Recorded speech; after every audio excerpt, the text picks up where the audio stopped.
जय श्री अरदास। तो भक्तों, हम आए आज इंदिरा जी की कथा सुनने के लिए। आज उनका जन्मदिन है।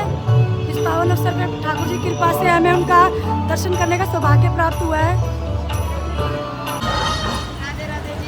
श्री राधे राधे राधे जी, श्री राधे।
जय जय का इंतज़ार किया जा रहा है। जय जय यहीं से आने वाले, देखो कितने भक्तियाँ खड़े हैं, सब जय जय का इंतजार कर रहे हैं। मेरा भी बहुत मन था जय जय से मिलने का। ठाकुर जी की कृपा से उनके बर्थडे पे उनसे मिलने का अवसर प्राप्त हुआ हमें। तो आप सब भी जय जय से मुलाकात कीजिए मानसी रूप में।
विश्वकर्मणः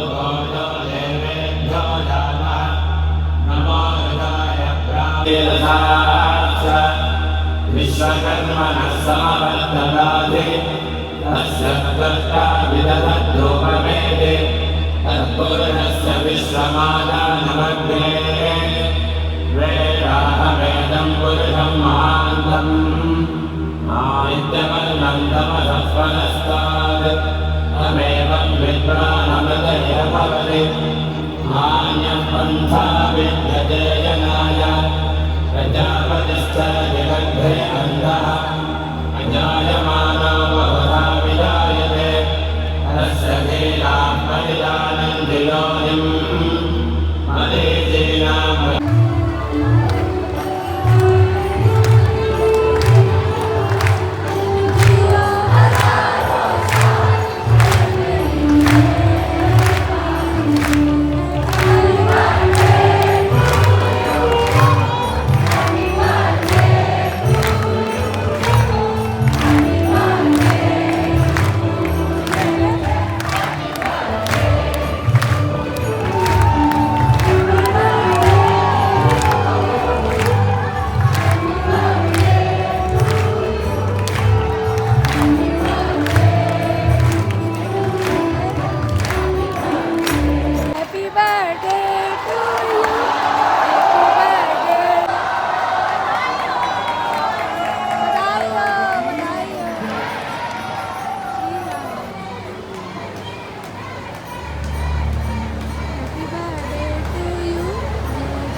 विशतुमानस राजहंस प्राण प्रयाण समरे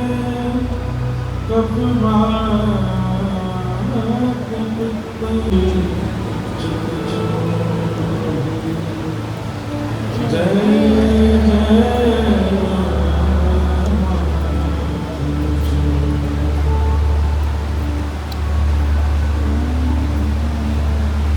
गोविंद गोविंद राधे गोपाल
महाराज की जय।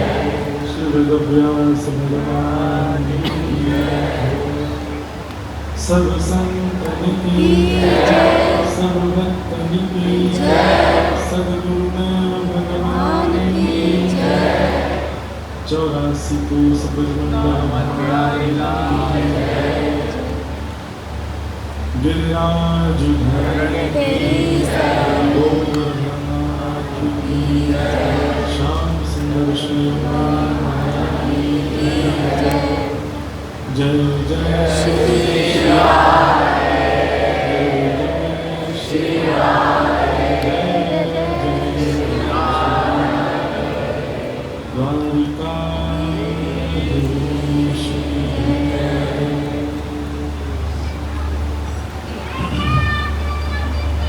परम मंगल में बधाई हो, बधाई हो, बधाई हो, बधाई हो, बधाई हो, बधाई हो, बधाई हो, बधाई हो। परम मंगल में परात्पर अखिलेश्वर अकारण करुणा उन्नाले भक्तवान शाकल्प तरु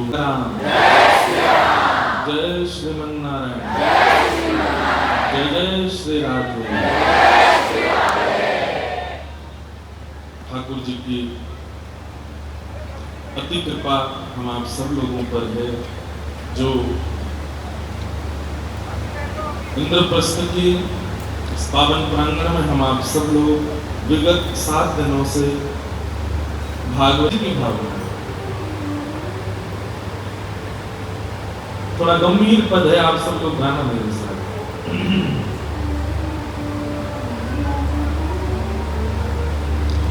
ऐसे हाल बिताओगे अभी आऊँगा दोबारा ऐसे लेकर के आग छोड़ के ऐसे फिर सुबह तक भोर सांझ लो, सांझ भोर लो, भोर सांझ लो, क्या करूं?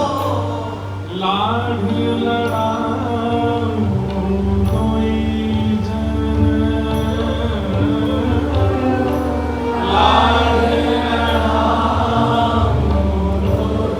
केवल प्रिया प्रियतम को लाड लड़ाऊं, सुबह भोर से लेके रात्रि तक, और फिर रात्रि से फिर सुबह तक, और फिर सुबह से फिर रात्रि तक, फिर रात्रि से सुबह तक, कुछ और ना करूं, लाड लड़ाऊं दो जन, प्रिया प्रियतम को लाड लड़ाऊं, लाड लड़ाऊं दो जन,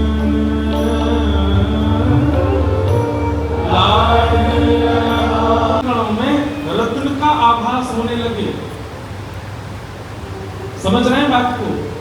श्री वंशी अली जी जब दिल्ली से चले गए बरसाने, और जब वहां बरसाने में कूड़े के ढेर में ही बैठ जाते, तो जब ब्रजवासी जन अपने अपने घर की सफाई करके और पूरे सब कूड़े लेकर के वहां डालने जाते, तो वंशी अली जी देख करके आनंदित हो जाते, नेत्रों में अश्रुपात होने लगता, आहा आहा श्री जी ने कैसी कृपा की, आज कितनी मालामाल करनी है, देखो वहां घर पे भी आयो है, या घर पे भी आयो है। अब ब्रजवासियों को संकोच होता था, बोले बाबा तुम अपना स्थान बदल लो, नहीं तो हम कूड़ो कहीं और डालेंगे। तो वंशी अली जी रोने लगते, चरणों में पड़ जाते, बोले मैं आपसे प्रार्थना करूं ऐसा मत करो, आप मुझको बस यही आनंदित कर दो कि आप अपने घर को जितना कूड़ो है, जितना रज है, साफ सफाई करके सब यहीं डाल के जाओ, मैं कहीं नहीं जाऊंगा, मुझको सब यहीं मिल जाएगा। भैया ये रज में इतनी निष्ठा किशोरी जी की कृपा बनी नहीं हो सकती, ब्रजवासी के घर के कूड़े में इतनी निष्ठा श्री लाडली जी की कृपा के बिना ना रह सकती। 12 वर्ष तक वहीं रहे, और 12 वर्ष जैसे ही पूर्ण हुए, नित्य पुकारते श्री जी को कि हे लाडली जी आप बुलाओगी तो आऊंगा, नहीं तो नहीं आऊंगा।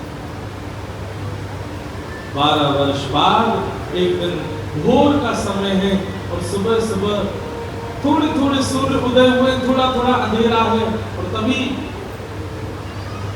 एक सुंदर मधुर स्वर ने कानों में आकर के कुछ कहा है, जिससे रोम रोम पुलकित हो गया। और क्या शब्द था?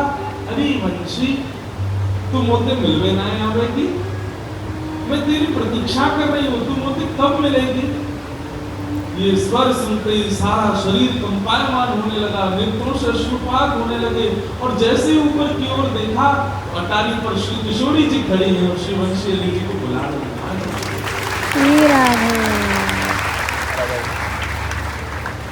वंशी अली जी दौड़े, अब तो पैर रखते हैं गिर जाते हैं, बस नेत्रों से अश्रुपात हो रहा है, गिरते पड़ते चढ़ रहे ऊपर। मेरी लाडली जी बुला रही है, मेरी स्वामी जी बुला रही है मुझको। 12 वर्ष बाद पहली बार चढ़े हैं ब्रह्माचल पर्वत पर। आज जैसे ही पहुंचे, आवेश आ गया। श्री मंदिर में पहुंचते ही किशोरी जी के गर्भगृह की ओर इतने वेग से दौड़े कि बस भीतर प्रविष्ट करके किशोरी जी में ही विलीन हो जाएंगे।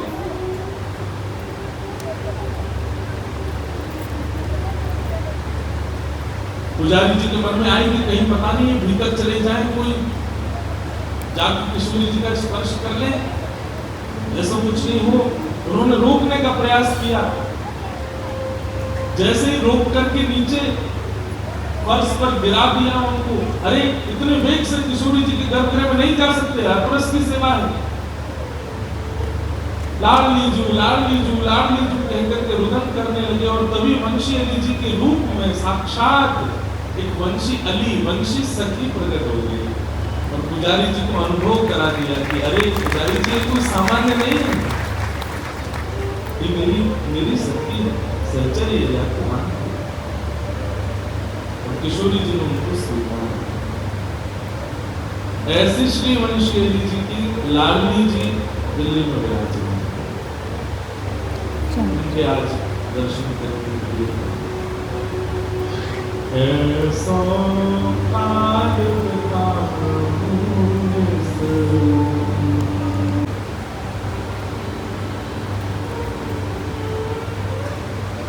एक और इनका पद है, परी रहूं वृषभान के द्वारे जहां मेरी लाडली राधा, खेलत आवे सुख उपजावे प्राणन की ये साधा, परी रहूं वृषभान के द्वारे जहां मेरी लाडली राधा, कीरत कुल उजियारी प्यारी ये की चैन अगाधा, और नहीं वंशी अलिहिए में और लगे सब बाधा, बड़ी रहूं वृषभान के द्वारे जहां मेरी लाडली।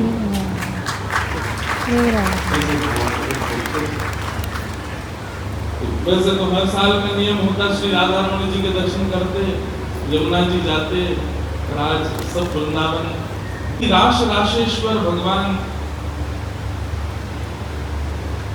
सब गोपियों के संग और श्री गोपेश्वर महादेव सब देवी देवता सब गोपी बनकर के आए, सबके संग ठाकुर जी ने रास किए। 5 प्रकार के रास वृंदावन में हुए। इस बार शरद पूर्णिमा पे 3 दिन का सत्र है गोवर्धन में, वहां इस बार 5 प्रकार के रासों का स्वरूप देखेंगे। रास विहार के पश्चात भगवान ने कई अनेक राक्षसों का वध किया। तत्पश्चात कंस ने अक्रूर जी महाराज को वृंदावन भेजा, जाओ मेरे शत्रु कृष्ण बलराम को लेकर के आओ। अक्रूर जी महाराज वृंदावन आए, वृंदावन आकर के कंस महाराज के द्वारा उपहार मिलना है, यह भाव नंद बाबा को बताया कि आपके बालकों को उपहार देने के लिए, आपके बालकों का सम्मान करने के लिए कंस ने इनको मथुरा बुलाया। सब ब्रजवासी तो बिल्कुल मना करने लगे, हमारा बालक कहीं नहीं जाए तो कोई सम्मान की आवश्यकता नहीं है, लेकिन ठाकुर जी ही मन पर पत्थर रख के बोलने लगे, सबके बालक जामे, सबके बालक उनको सम्मान हो गए, सबके बालकन की ख्याति हो गए, पर मोह ये ना जानते हो गए कहीं। सब ब्रजवासियों के हृदय को बड़ी पीड़ा होने लगी कि लालू जी का मन है तो फिर हम क्यों हो। ठाकुर जी बोले मैं परसों आ जाऊंगा, और परसों की बात कहकर के ठाकुर जी वृंदावन से निकल गए। बरसों बीत गए, ठाकुर जी नहीं। वास्तव में बंधुओं ये भाव कहने में भी हमको बहुत संकोच होता है, पर वास्तविकता ये है कि वे परब्रह्म हैं, वे चाहे जितने रूप धारण कर सकते हैं। और वृंदावन रस ये बात सिद्ध करता है कि ठाकुर जी ने वृंदावन की सीमा पर पहुंचते ही 2 रूप धारण कर लिए। और कैसे 2 रूप? जिसमें ठाकुर जी का भगवत तत्व विराजमान है, जिसमें 6 प्रकार के भग विराजमान हैं, जो ऐश्वर्यवान है, जो शक्तिमान है, जो सर्वगुण संपन्न है, ऐसे ठाकुर जी तो मथुरा को चले गए और प्रेमी श्री कृष्ण वापस वृंदावन में ही विचरण करने लगे। वृंदावन के कण कण में, वृंदावन के वृक्ष में, वृंदावन की नदी में, वृंदावन के धरातल पर वो समाविष्ट हो गए। संपूर्ण वृंदावन श्री कृष्ण ही हो गए। कौन से कृष्ण? जो प्रेमी कृष्ण है, और जो ऐश्वर्यवान कृष्ण है, जो संपत्तिवान कृष्ण है, जो पौरुषवान कृष्ण है, जिनके शंख चक्र गदा पद्म आदि हैं, जो प्रभाव से युक्त हैं, वो मथुरा की यात्रा कर जाए। पर इस भेद को कोई समझ नहीं पाया। हमारे ब्रज में कहते हैं, विपिन राज सीमा से बाहर हरियो को नाहि निहार, रेवन वृंदा विपिन विहार। यद्यपि मिले कोटि चिंतामणि तदपि न हाथ पसार। ठाकुर जी कभी ब्रज के पड़ाव से बाहर नहीं जाते, वो सदा मुझ में रहते, सदा नाम करते। इसलिए ऐश्वर्यवान श्री कृष्ण, प्रभावशाली श्री कृष्ण, उनकी कथा सब जगह हो जाती है, पर वृंदावन में तो वो ऐश्वर्य अपना प्रकट कर ही नहीं पाते, वो प्रेम में ही रहते हैं। इतने राक्षस आए वृंदावन, लेकिन ठाकुर जी ने सुदर्शन को नहीं बुलाया। इतने राक्षस आए वृंदावन में, ठाकुर जी ने गदा नहीं उठाई। इतने राक्षस आए वृंदावन में, पर ठाकुर जी विराट नहीं हुए। ठाकुर जी अपने अपने बाल स्वरूप में ही रहते हैं, हंसते खिलखिलाते, वंशी सब जगह संग रही है। क्यों? क्योंकि वहां ठाकुर जी प्रभाव प्रकट नहीं करना चाहते, वहां प्रेमी श्री कृष्ण। जिनकी भ्रगुटी टेढ़ी करने से ब्रह्मांड में भूचाल आ जाता है, जिनकी बोली सुनकर के संपूर्ण ब्रह्मांड नतमस्तक।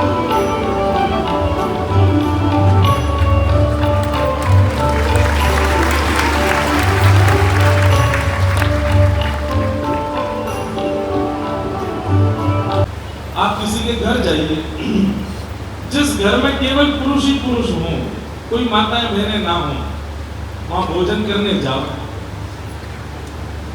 हो भी सकता है कि अगर पेट भर के भोजन कर आए तो आपको रोग भी लग सकता है, या तो मिर्च ज्यादा पड़ गई होगी, नींबू ज्यादा हो गया होगा, या घी भी उल्टा सीधा पड़ गया होगा, दाल कच्ची रह गई होगी, रोटी में कुछ ना कुछ गड़बड़ पड़ गया होगा। लेकिन जिन घरों में माताएं हैं, बहनें हैं, वहां कभी प्रसाद पानी जाओगे तो ये बात निश्चित है, स्वस्थ ही रहने वाले हो, किसी प्रकार की कोई दिक्कत होगी कि नहीं। क्यों? क्योंकि आतिथ्य सेवा इसका गुण माताओं में है, भाइयों में नहीं। इसलिए हमारी वृंदावन की रसरीति में सेवा प्रणाली को स्वीकार करने के लिए सहचरी भाव आना आवश्यक है। या तो यशोदा मैया के भाव से करो, या फिर गोपीन के भाव से करो, मंजरी के भाव से करो, सहचरी के भाव से करो। हमारे रामानुज संप्रदाय में भी जो आलवंदार स्तोत्र है एवं हमारे जो आलवार हैं, उन आलवारों में कई आलवार सहचरी भाव से श्रीमन नारायण जी की सेवा करते हैं। कहीं भी किसी भी जगह पर सहचरी भाव गया ही नहीं है। सहचरी भाव एक अंतिम स्थिति है। जो व्यक्ति ये पहचान जाता है कि सहचरी भाव कोई स्त्री भाव नहीं है, ये निज सेवा का बड़ा पूर्ण भाव है, उसमें प्रवेश होकर ही सेवा करता है, तभी सेवा पूर्ण होती है। आप पुरुष बन करके ठाकुर जी की सेवा करोगे ना, तो आपसे गलती होगी होगी।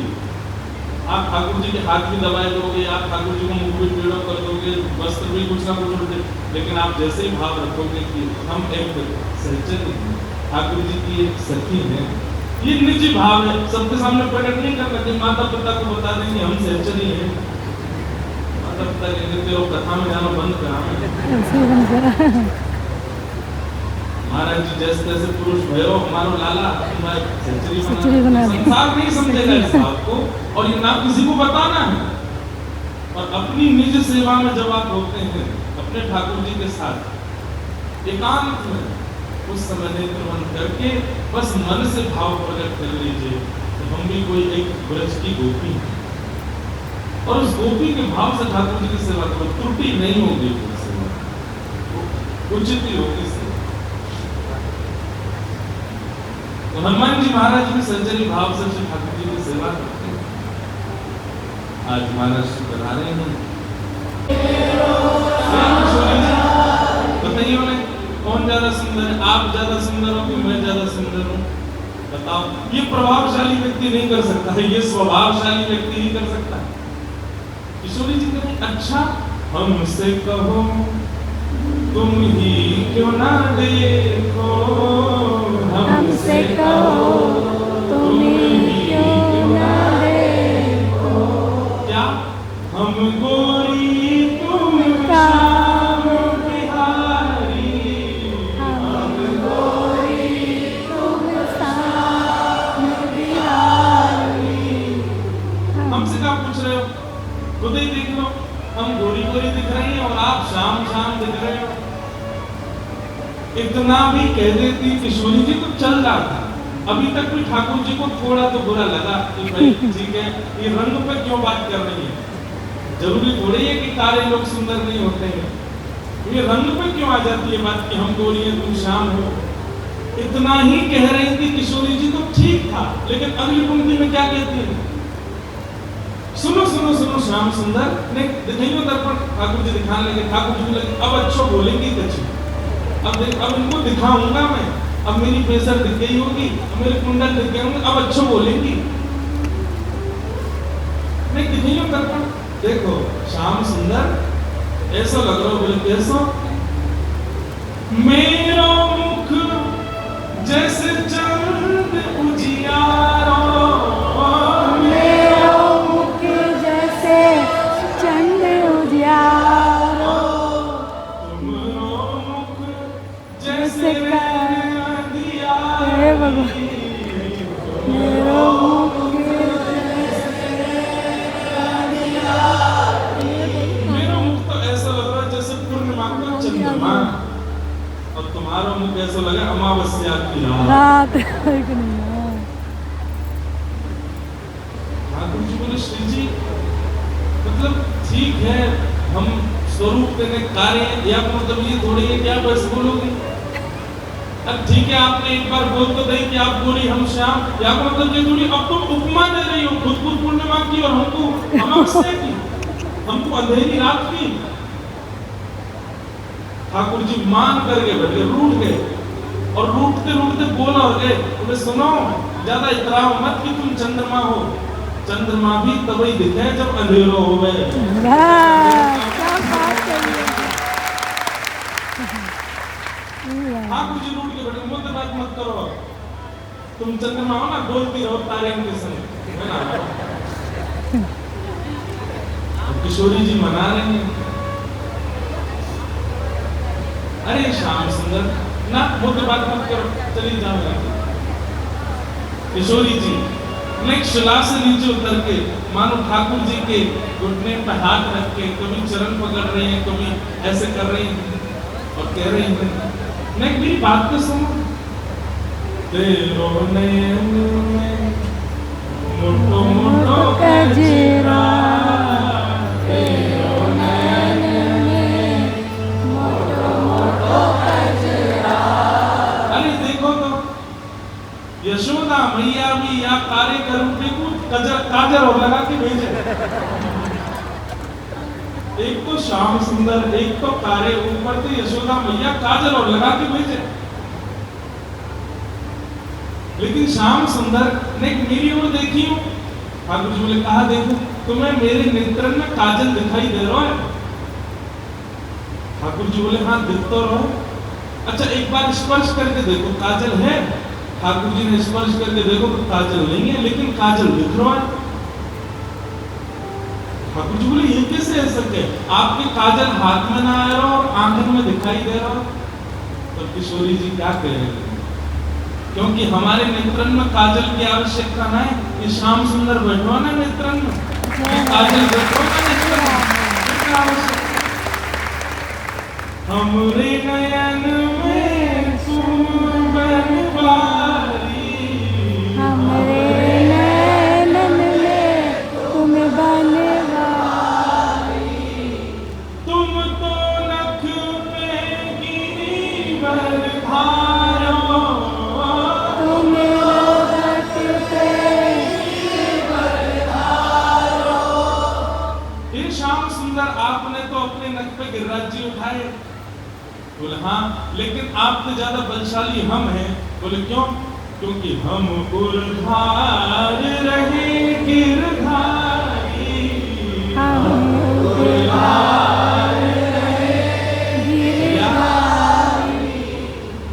इस संसार के जितने प्रेमी जन है ना, इनसे मेरी प्रार्थना है कभी देखो प्रिया प्रियतम के प्रेम भाव देखो, प्रेम शब्द कभी ऐसे प्रेमी के चित्त में बात ही नहीं आ सकती, हम लोगों के चित्त में ऐसे भाव ही नहीं आ सकते जैसे श्री जी के भाव।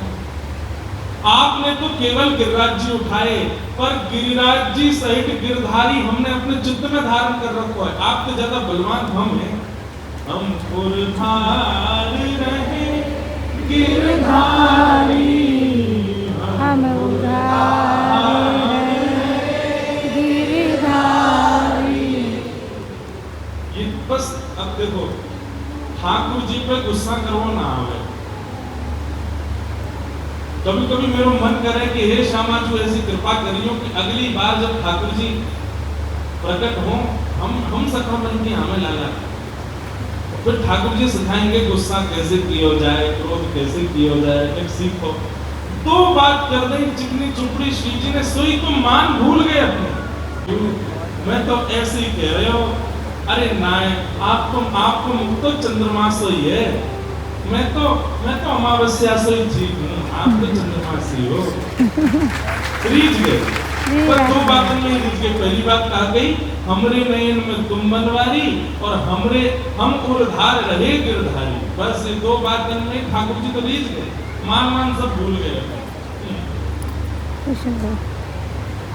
सूरदास या छवि की शोभा, सूरदास छवि की शोभा, इनने नन सो करत न तारी, इन्हें नैनन सो करत न तारी, तेरो मुखनी को किरेरो श्याम प्यारी, तेरो मुखनी को श्याम प्यारी। गुरु पंच भगवान। अब धीरे आप देखेंगे श्री कृष्ण जो है वो प्रभाव में ज्यादा आने लगेंगे, ऐश्वर्य में ज्यादा आने लगेंगे। जो उनका निज स्वरूप है वो धीरे अब घट जाएगा। क्यों? क्योंकि वो वृंदावन में भगवान ने कारागृह में जाकर के अपनी माँ देवकी और वसुदेव जी को मुक्त किया। उग्रसेन को राजा बनाकर के ठाकुर जी सांदीपनी गुरुकुल पढ़ने के लिए गए। अब कथा कर्म हम जल्दी पूरा करें। वहीं ठाकुर जी को सुदामा नाम के मित्र मिले। कुछ वर्ष अध्ययन करने के बाद ठाकुर जी लौट करके आए। ब्रज की बहुत याद आई तो ठाकुर जी ने उद्धव जी को भेजा। श्री उद्धव जी महाराज वृंदावन पधारे, ब्रज गोपियों से मिले, ठाकुर जी की सुध देने आए थे। शाम तक का वचन दे के गए थे कि मैं शाम तक वापस आ जाऊंगा। 6 महीना लग गए उद्धव जी को। 6 महीना बाद लौट करके जब गए तब ठाकुर जी ने देखा उद्धव वैसा नहीं है जैसा पहले था। बंधुओं एक बात सुनिए, वृंदावन दीन बनाता है, वृंदावन सहज बनाता है, सरल बनाता है, भावुक बनाता है। आप वृंदावन जाकर के दीन नहीं बने, सहज नहीं बने, सरल नहीं बने और भावुक नहीं बने तो आप कहीं और घूमे आए हो, वृंदावन नहीं गए। वृंदावन दीन बनाता है। पहली बात, दीन का मतलब क्या होता है? जो मैं कुछ हूं ये भूल जाए वो दीन है। मैं वक्ता हूं, मैं महाराज जी हूं, मैं ऐसा हूं, मैं वैसा हूं, मैं इतनी संपत्तिवान हूं, मैं इतना ये सब ऐश्वर्य लिया है, मेरे इतने फॉलोअर्स हैं, या मैंने इतने अवार्ड कमाए, मैंने इतना धन कमाया, ये सब अगर नहीं भूले वृंदावन जाके तो आप वृंदावन नहीं गए हो। या फिर आप तो वृंदावन गए पर वृंदावन ने आपको स्वीकार नहीं किया। वृंदावन दीन बनाता है। पहली बात, मुझे एक नाम बता दीजिए रसिकों में जो वृंदावन गए हो और अपना स्वरूप ना भूल गए हो। रसखान वृंदावन जाके अपना नाम भूल गए।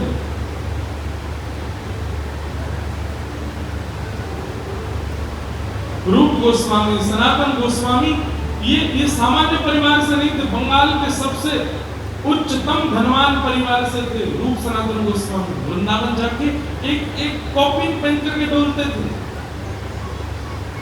अरे कहां तक कहें, दिल्ली की तख्त पर विराजमान जो उस समय का बादशाह अकबर था, वो भी जब वृंदावन जाता था तो वृंदावन प्रवेश करते ही कभी कभी कहने लगता था,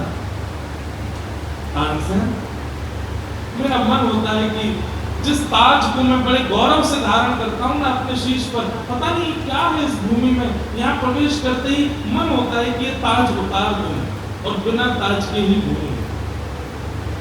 यहाँ सिर पर ताज पहनने का, मुकुट पहनने का मन नहीं होता।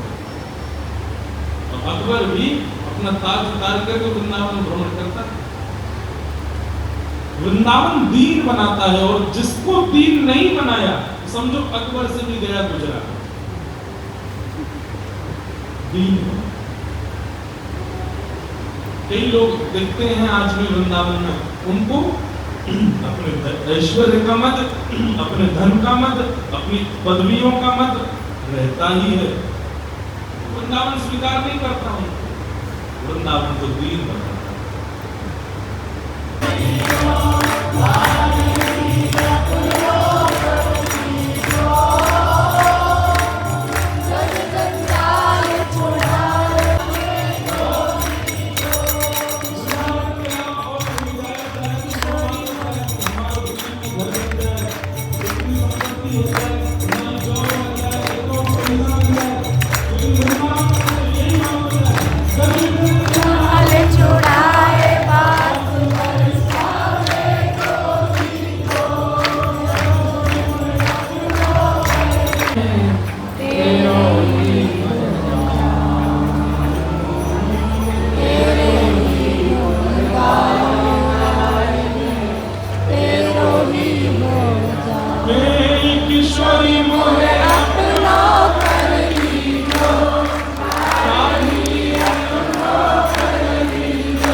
वृंदावन सरल बनाता है, वृंदावन सहज बनाता है, वृंदावन दीन बनाता है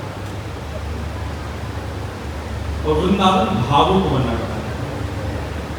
अरे कोई नाम कह दे वृंदावन तो नेत्रों से अश्रु आने लगे, स्मृति आने लगे श्री राधा रमन लाल जी की, श्री राधा वल्लभ जी की, श्री बिहारी जी की, श्री यमुना जी की।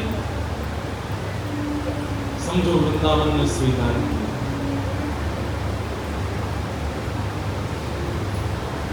उद्धव जी महाराज कौन है? विष्णुयाम प्रवरो मंत्री कृष्ण से दैत सखा शिष्यो बृहस्पतिर साक्षात उद्धवो बुद्धि सत्तम। बृहस्पति गुरुदेव की इतनी कृपा और किसी पर नहीं है जितनी उद्धव जी महाराज पर। विद्वान, मैंने पता नहीं एक दिन कहा था यहाँ पर या कहीं और कहा था शायद,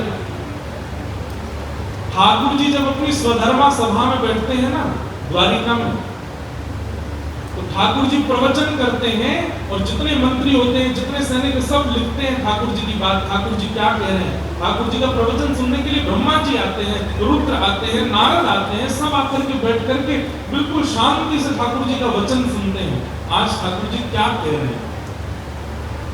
लेकिन वे ठाकुर जी भी जब अपने सिंहासन से उठ करके जाते हैं ना, उद्धव को बुलाते हैं, इधर आओ, सब ठीक कहा ना, मैंने कुछ गड़बड़ी तो नहीं। उद्धव कहता है यहाँ ये बात गलत थी, यहाँ ऐसे बोल दिया था, इसको ठीक कर रहे। ठाकुर जी कहते अच्छा हाँ अगली बार ध्यान रखूंगा। वो है उद्धव। भगवान श्रीमद् भागवत की तृतीय स्कंद में कहते हैं कि उद्धव कोई और नहीं है, मैं ही हूं। लेकिन वो इतना ज्ञानी है, ठाकुर जी भी उससे पूछते हैं कि मैंने कुछ गड़बड़ तो नहीं किया। उस उद्धव को ठाकुर जी जब वृंदावन भेजते हैं तो उद्धव जी महाराज कहते हैं ऐसी लक्ष्यदार वाणी में ज्ञान देकर के आऊंगा ब्रजवासियों को कि आपको भूल जाएंगे, आपकी याद में रोना बंद कर देंगे, शाम तक आ जाऊंगा वापस लौट के। ठाकुर जी बोले आ जाना शाम तक, जाओ। 6 महीना बाद लौट के आए, 6 महीने।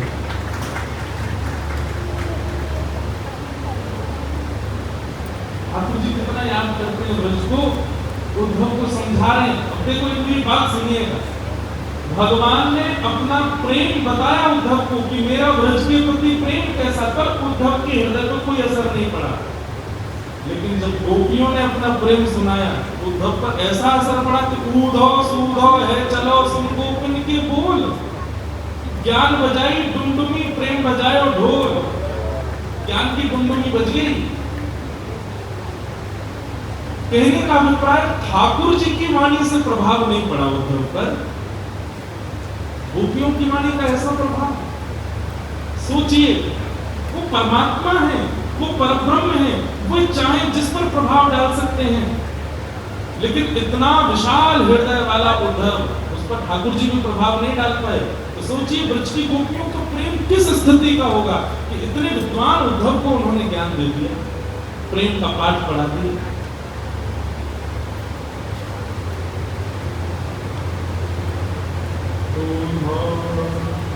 मेरी मैया से जाकर मेरी मैया से तेरो लाला दुख पावे, मेरी मैया से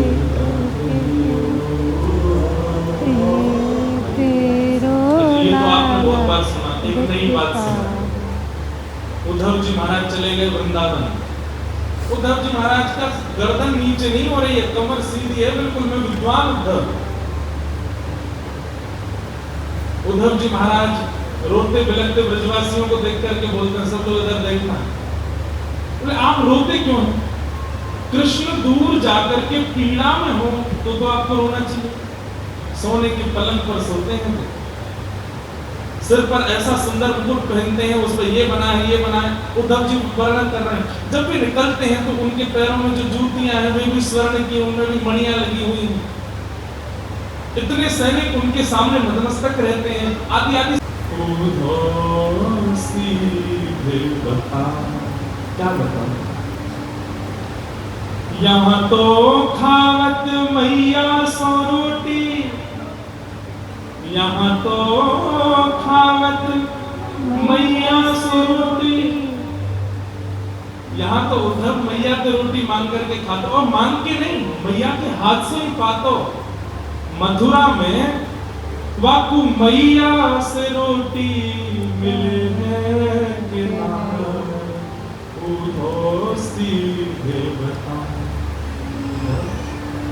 तो बस इतना बता दे, यहाँ तो मैया के हाथ से रोटी पातो, वहां कोई मैया वाकु हाथ से रोटी पवावे कि नहीं? उद्धव सीधे बता।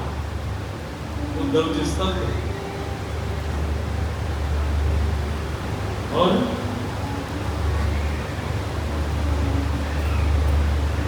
यहाँ तो सोतो बाबा की गोदी, यहाँ तो सोतो बाबा की गोदी, बाकू बाबा की गोदी मिले के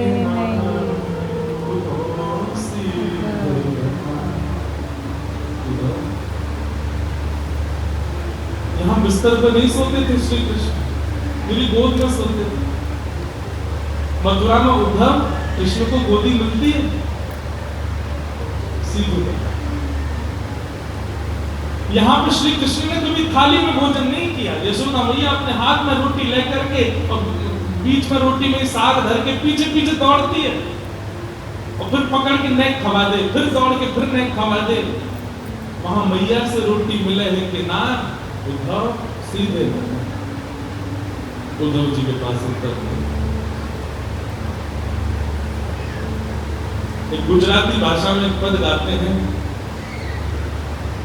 छप्पन भोग थाल धराएंगे, छप्पन भोग थाल। ठाकुर जी द्वारिका जाकर के बोल रहे हैं कि यहाँ सब मेरा 56 भोग लगाते हैं, पर माखन मिश्री मारी रह गई, माखन मिश्री मारी रह गई।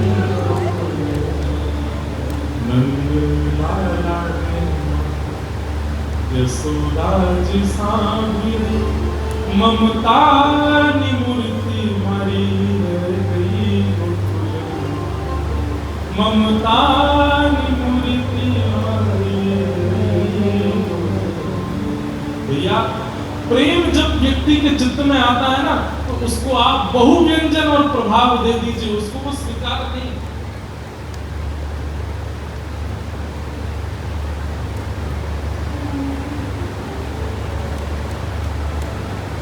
गए कन्हैया, मैंने जैसे ही घड़ा में जल भर के अपने सिर पर धरो, सोई जन कहां थे कंकड़ी फेर के मारी और मेरो सवरो घड़ा टूट गयो, भीज गई मैं तो।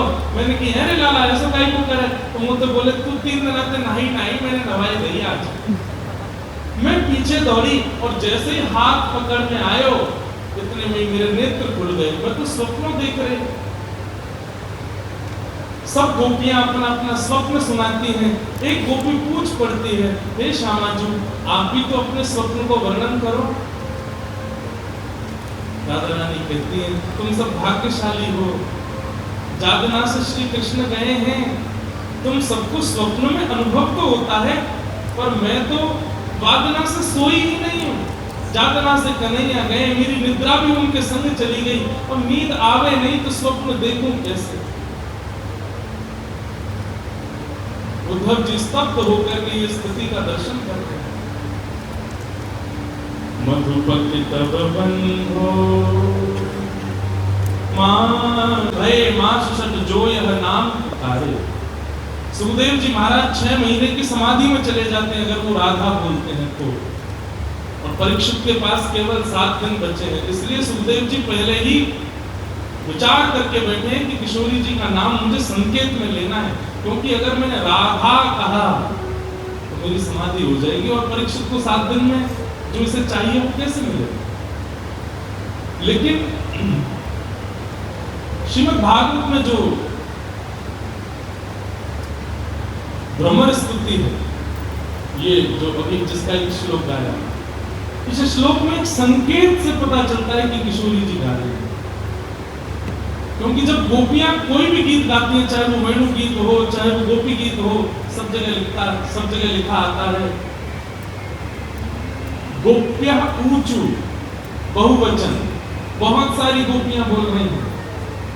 लेकिन एकमात्र भ्रमर गीत में लिखा है गोपीवाच, एक वचन। इससे ये सिद्ध होता है कि ये गीत किशोरी जी का। मधुपति तब बंधो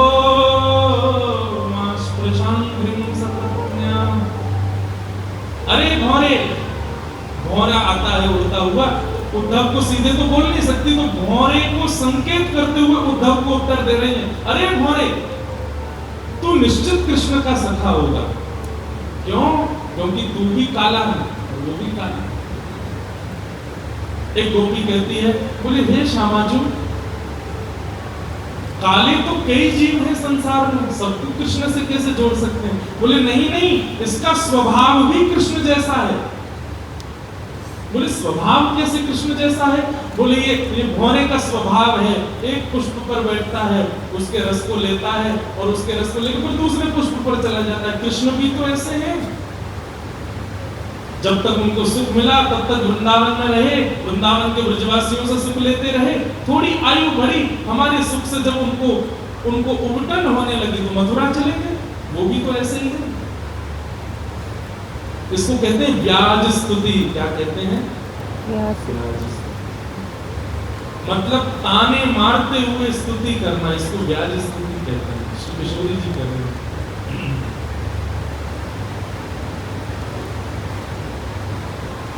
और क्या कहते हैं? किमिह बहुशरंग्रे तब कथामृतम तप्त जीवनम कवि विरीडितम कल्मषापहम। बोले जब ते आपकी कथा सुनी तब ते दर्शन की, मिलन की, सुनने की, सबकी इच्छा प्रकट होने लगी। श्यामाजू किशोरी जी बोली, हम ये जितने कथाकार हैं ना, इन सबन को कन्हैया ने एक लोभ दे रखा है। और सामान्य भाषा में कहूं तो किशोरी जी कह रही है घूस दे रखी है। बोले क्या बात की? बोले चिकनी चुपड़ी बात बताए करके मेरी लीला सुनाई करो, लोगों को मेरी लीला में आनंदित कर दे करो। लोग मेरे याद में, मेरे विरह में रोए के पागल हो जाएंगे और बाकी बदले हे वक्ताओं तुमको मैं मुक्ति दे दे करूंगा। किशोरी जी कह रही है, बोले कथा मत सुने करो। इन कथाकारन को कृष्ण ने चयन कर करके बैठा रखा है मंच पे कि तुम मेरी लीला सुना करके सबन को आनंदित करो, बाकी बदले हे वक्ताओं तुमको मैं मुक्ति दे दूंगा।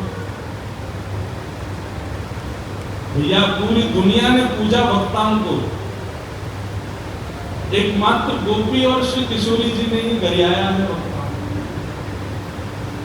लेकिन फिर भी कथा ये मैंने कहा ना व्याज स्तुति है। इसमें ताने प्रेम से मारे जा रहे हैं। ये वास्तविकता नहीं है। किशोरी जी कभी कथा नहीं छोड़ सकती, वो बस ताने मार रही है वक्ताओं को। जरूर इन्हीं लोगों ने हमारी स्थिति ऐसी करी। फिर क्या करती है?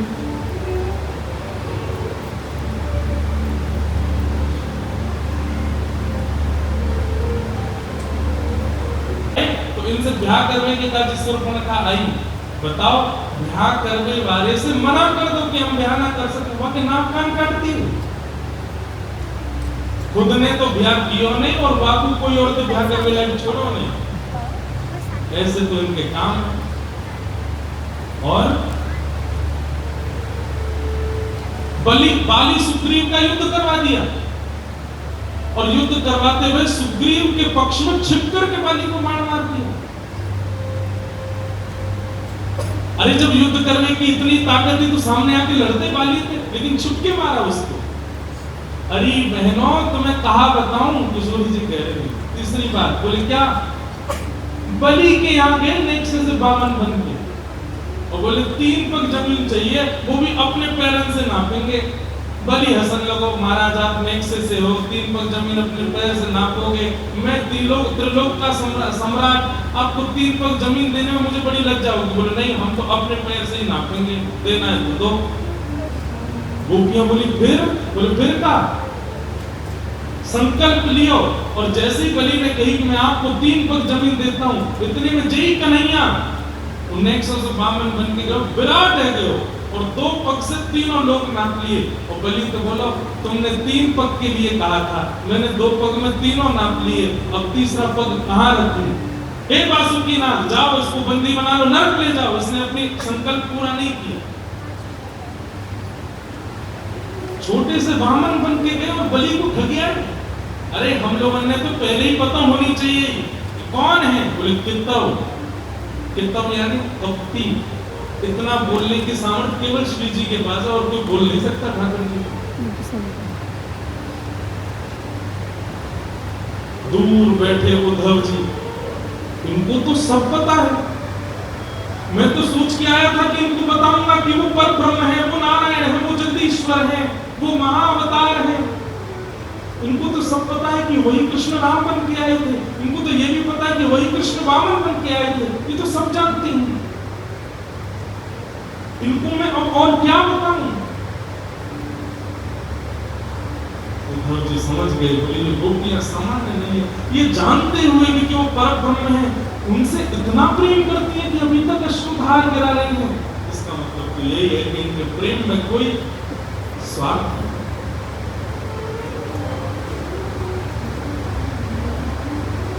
उद्धव जी महाराज गोपियों के भाव सुनते अद्भुत भाव में सब भावों को सुनते हुए व्याकुल हो गए। इतने में तो 6 महीना निकल गए। उद्धव जी महाराज को 6 महीना बाद जब होश आया, रथ में बैठे, केश जटा बन गए थे उद्धव जी के, अंग प्रत्यंग विचित्र से हो गए। पता नहीं कब से स्नान नहीं किया था उद्धव जी ने। ठाकुर जी ने जैसे देखा, अरे उद्धव ये तेरी स्थिति कैसी? उद्धव जी बोले मेरी स्थिति बाद में, हाथ पकड़ो मेरा, चलो मेरे साथ। आप पूरे ब्रह्मांड में रहने के लायक नहीं है, ये ब्रह्मांड आपके लायक नहीं है, ये मथुरा आपके लायक नहीं है, आप तो ब्रज चलो ना, आप वही रहो। इन ब्रज गोपियों का त्याग मत करो, मैं आपसे हाथ जोड़ के विनती करता हूँ। ठाकुर जी बोले क्यों? 6 महीना पहले तो तू बड़ो कह रहो, आप परमात्मा हो, आपके अंदर मोह कैसे हो सकता है, ममत्व कैसे हो सकता है? ठाकुर जी की वाणी उद्धव को चेता नहीं पाई। ब्रज की सामान्य से दूध काटने वाली, गोबर थापने वाली गोपियों ने उद्धव को प्रेमी बना दिया। यह है ब्रजमंडली का। ठाकुर जी ने वहीं सब गोपियों के साथ उद्धव को दर्शन कराए और कहा उद्धव ये तो केवल एक लीला है, वास्तव में ब्रज मुझ में ही विराजमान है और मैं ब्रज में ही विराजमान हूँ। मैं चाहे द्वारिका में रहूं, चाहे वैकुंठ में रहूं, चाहे पाताल में रहूं, कहीं भी रहूं, ब्रज मुझ में है और मैं ब्रज में हूँ। ब्रज मुझसे अलग नहीं। उद्धव जी महाराज पर कृपा की ठाकुर जी ने। तत्पश्चात मथुरा पर 2 बार चढ़ाई हुई, दोनों बार ठाकुर जी ने 16 बार चढ़ाई हुई, 17 बार ठाकुर जी ने जरासंध को हरा दिया, 18वीं बार ठाकुर जी रण छोड़ करके भाग गए। बोलो रण छोड़ राय भगवान। अब हम हनुमान जी से प्रार्थना करें कि हमारे भीतर आओ, जल्दी कूद फांद करके कथा पूरी कराओ। ठाकुर जी द्वारिका पहुंचे, रेवत राजा की पौत्री रेवती से बलराम जी का विवाह हुआ और कौंडिन्यपुर के राजा भीष्मक उनकी पुत्री रुक्मणी जी से श्री ठाकुर जी का विवाह हुआ। बोलो रुक्मणी रमण भगवान की जय। रुक्मणी लक्ष्मी है और श्री कृष्ण नारायण है। लक्ष्मी सदा नारायण की ही होती है। श्री किशोरी जी ठाकुर जी से विलग नहीं है। राधा कृष्ण स्वरूपम वै कृष्णम राधा स्वरूपिणम कलात्मानम निकुंजस्थम गुरु रूपम सदा भजे।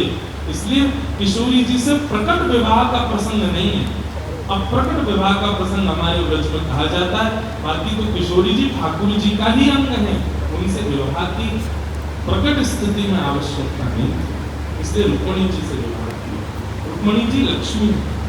दूसरा विवाह भगवान का जाम्बवती के साथ, तीसरा सत्यभामा, चौथा कालिंदी श्री यमुना महारानी के साथ। इस प्रकार भगवान के अष्ट प्रमुख विवाह हुए। भौमासुर नाम के राक्षस का वध करके भगवान ने 16,100 राजकुमारियों को वहां से मुक्त किया, उनसे विवाह किया और ठाकुर जी के 16,108 विवाह संपन्न हो गए। इस प्रकार अनेक अनेक कथाएं मध्य में सुनाई गई, भगवान की दिनचर्या बताई गई, ठाकुर जी द्वारिका में कैसे रहते हैं। अंत में व्रज द्वारिका मिलन महोत्सव हुआ कहाँ? कुरुक्षेत्र में, जहां सूर्य ग्रहण के अवसर पर द्वारिकावासी भी आए हैं और ब्रजवासी भी आए हैं और उन सबका वहां पर मिलन हुआ। किशोरी जी से भी मिले ठाकुर जी, ऐसी भावना वहां पर। हमारी लाडली जी वृंदावन छोड़ के और कहीं नहीं गए, केवल कुरुक्षेत्र गए। वहीं मिलन हुआ, उसके बाद ठाकुर जी वापस अपने स्थान पर आ गए। भगवान अपने बालकों को शिक्षा देते रहते थे। इसी मध्य में श्री सुदामा जी महाराज आए, भगवान ने उन पर अनुग्रह किया, कृपा की। अंत में भगवान अपने बालकों को समझाते हैं कि भैया मैं परमात्मा हूं, तुम मेरे बालक हो। इस अभिमान के कारण तुम सत्संग नहीं करते हो, संतों का संग नहीं करते हो, किसी को प्रणाम नहीं करते हो, इसका प्रभाव तुमको झेलना पड़ेगा। बालक बोले पिताजी तो ऐसे बोलते रहते, कुछ नहीं होगा, हम तो भगवान के पुत्र हैं, हमको तो थोड़ी कुछ हो सकता है। ठाकुर जी बोले चाहे जितने अपराध कर लेना, लेकिन अगर कभी किसी भक्त संत या वैष्णव का अपराध किया तो मैं भगवान होकर भी क्षमा नहीं करूंगा। भगवान के पुत्रों ने शाम को साड़ी पहना करके संतों का उपहास किया। ये पूछने के लिए गए कि नहीं बहू आइए बताओ इसके गर्भ से लाला होकर खिला दी। संतों ने अपनी दिव्य दृष्टि से जब देखा तो पता चला कि कोई स्त्री नहीं है, भगवान के पुत्र कोई साड़ी पहना के लिए आए। संतों को क्रोध आया, उन्होंने श्राप दे दिया, इसके गर्भ से लोहपिंड जन्मेगा, तुम्हारा पूरा यदुवंश नाश हो जाएगा। उग्रसेन राजा ने लोहपिंड को घिसवा करके समुद्र में फेंकवा दिया, वही एलका नाम की घास कर दिया।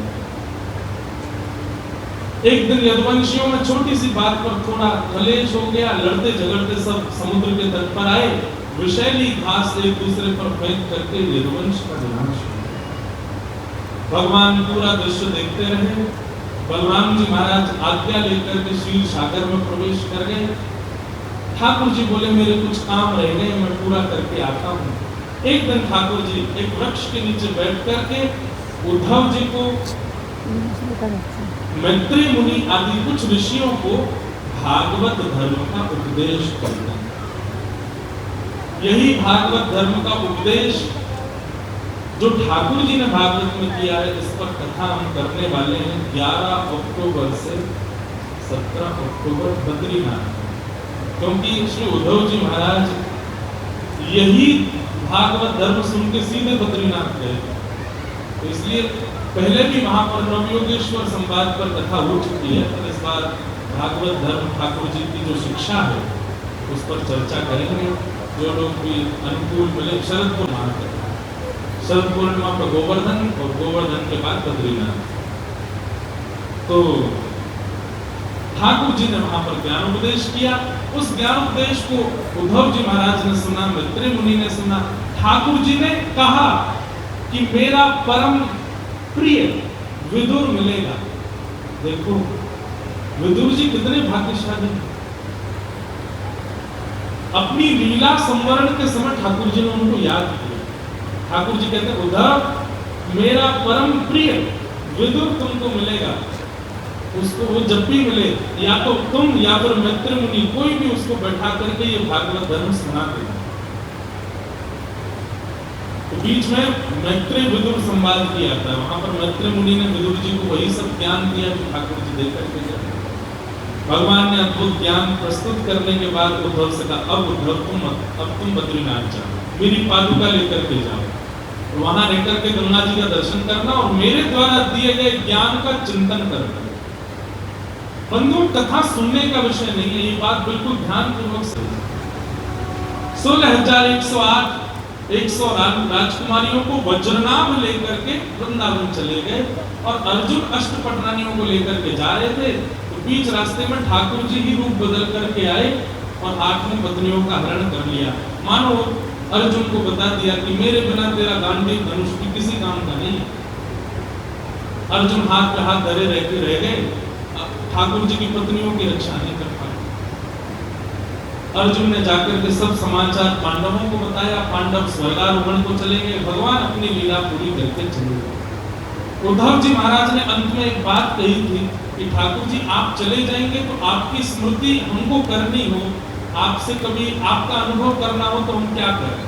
ठाकुर जी बोले ध्यान पूर्वक मेरी ओर देखो।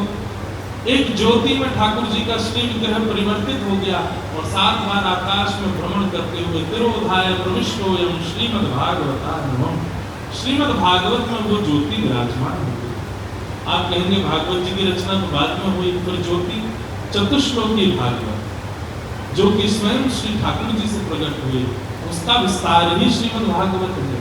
इस प्रकार से उस ज्ञान रूपी श्लोक में ठाकुर जी विद्यमान हुए। पांडव अपनी स्वर्गारोहण पर चले गए, परीक्षित को राजा बना गए। परीक्षित से एक दिन अपराध बन गया, 7 दिन में मरने का श्राप लगा। सुखदेव जी महाराज ने 7 दिन कथा सुनाई। आज कथा का विश्राम। सुखदेव जी कहते हैं परीक्षित अब तुम्हारी स्थिति कैसी है। परीक्षित मुक्ति मांगने गए थे ना, और सुखदेव जी ने कहा था भक्ति मांगो। आज पूछ रहे हैं अब तुम्हारी स्थिति कैसी है। तब परीक्षित जी महाराज कहते महाराज पहले दिन मुझे लगता था कि मैं मरूंगा, लेकिन चल गया कि शरीर मरेगा, मेरी मृत्यु नहीं होगी, मैं तो ठाकुर जी को प्राप्त करूंगा। बस इतना सुनते ही श्री सुखदेव जी महाराज बोले तुम तो राजन मनुष्येति पशु बुद्धि तमाम जरूर, मैं मरूंगा। ये भाव जब तक है तब तक संसारी है, जिस दिन ये भाव आ जाए कि शरीर मरता है तो आत्मा, यही भागवत ऐसा कहकर के श्री सुखदेव जी महाराज वहां से प्रस्थान कर गए। बोलो सुखदेव जी महाराज की। तक्षक सर्प ने आकर के परीक्षित को डस दिया। 5 भौतिक देह जल करके राख हो गया और उनकी आत्मा दिव्य रूप धारण करके एक विमान में बैठ करके भगवत धाम को प्रस्थान किया। बोलो भागवत महापुराण की जय। मार्कंडेय ऋषि को प्रलयकालीन स्थिति देखने का बहुत मन था। ठाकुर जी से प्रार्थना की, तब भगवान ने उनको प्रलय काल का दर्शन कराया। करार बिंदे पदार बंदम मुखार बिंदे निवेशयन्तम वटस्य पत्रस्य पुटेनाथ नारायणस्तेव जिह्वे पिबस्वावतमे तदेव गोविंद दामोदर माधवेति। मार्कंडेय ऋषि ने जिस प्रलय का दर्शन किया उस प्रलय में समुद्र की लहरें हिमालय की सबसे ऊंची शिखर के ऊपर से आ रही थी। सब कुछ प्रलयकालीन समुद्र में डूब गया, कुछ नहीं बचा। देख करके मार्कंडेय ऋषि घबराने लगे, ऐसा प्रलय देखा उन्होंने। तभी उनके चित्त में इच्छा प्रकट हुई कि सब नष्ट हो जाएगा तो बचेगा क्या। तभी उनको दिखाई दिया कि एक पीपल का पत्ता और उस पीपल के पत्ते पर नन्हे से गोपाल जी करार बिंदे न पदार बिंदम अपने हाथों से अपने एक पैर को पकड़ करके अपनी ओर खींच के उसके अंगूठे को पी रहे हैं। मुखार बिंदे विनवेशयन्तम वटस्य पत्र, वट वृक्ष के पत्र पर वटस्य पत्रस्य पुटे शयानम बालम मुकुंदम मनसास्ति। मार्कंडेय ऋषि को ठाकुर जी ने बता दिया, बोले सब कुछ प्रलयकालीन समुद्र में डूब गया, केवल बाल गोपाल जी बचे नहीं, इसलिए इन्हीं की शरण लो, इन्हीं की शरणागति करो। इस प्रकार अनेक भाव सुनते हुए सुनाते हुए भागवत जी का विश्राम होता है। आइए, आज बहुत समय हो गया, भागवत जी का आसन पर करना है, शुद्ध अवस्था में करना है, जितना गुरुदेव ने आज्ञा की उतना करना है, परंतु नाम ये तो चलते फिरते उठते बैठते खाते पीते हर समय आपके मुख पर रहना ही चाहिए, ये खाना भी चाहिए। ऐसे नाम का आश्रय आप सब लोग ले लें, ऐसी हमारी प्रार्थना है। दिल्ली में जय श्रीमन्नारायण, जय श्री राधे, मैया की जय। आज बड़े आनंद के साथ दिल्ली में ये कथा विश्राम हो रही है। अगली कथा हमको पता नहीं है कब है दिल्ली में। भाव उपयोग कर्म आनंद, पैसा देंगे श्रवणानंद, लेकिन यहाँ तो खाओ पियो कर्म आनंद, पैसा देंगे परमानंद। आप लोग क्यों आनंद, बस हमको एक ही आशीर्वाद दीजिए, हम ऐसी कथा सुनाते रहे, आप सब लोग ऐसे अपने भाव सुनाते रहे, आप सब लोग ऐसे ही आनंदित होते रहो। ये जितने लोग चित्र आदि बना के लाए भैया, कोई आगे वाले इनसे सारे चित्र लेकर के मंच तक पहुंचवा।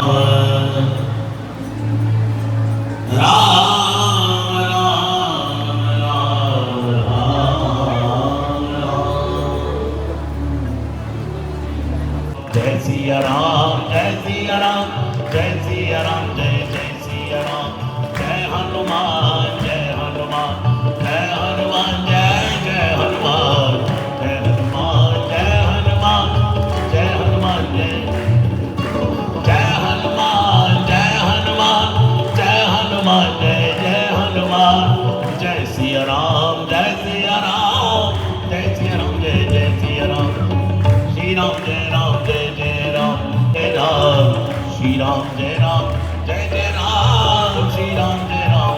हनुमान की, राधावर कृष्ण चंद्र की, उमापति महादेव की, बोलो भाई सब संतन की जय जय जय जय जय जय जय। दोनों चौपाइयां एक बार महाराज जी के लिए फिर गा दो। अजर अमर गुण निधि सुत हो, करौ बहुत रघुनायक छो, सब सुख लहै तुम्हारी सरना, तुम रक्षक काहू को डरना।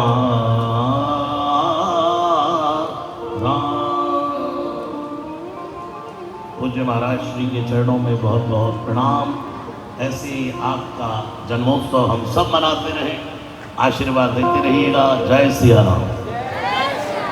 बोलो राजा रामचंद्र भगवान की। एक बार हमारे रसराज महाराज जी के लिए जोरदार ताली बजा दीजिए। और इस बधाई हो।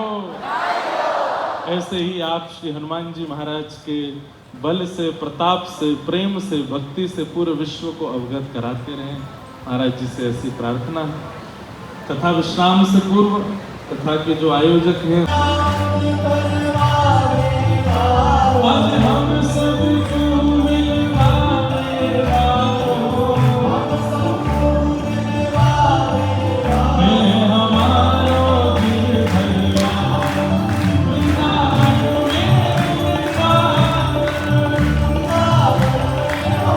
अब हम शाम को मिलेंगे। हिंदू आए हैं, सब लोग आए हैं, सबका बहुत बहुत अभिनंदन है।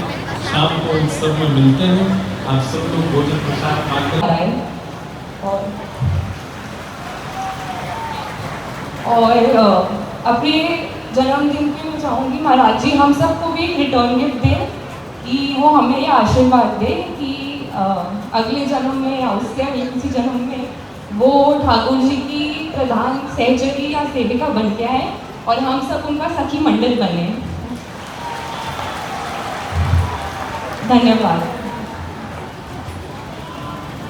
जय।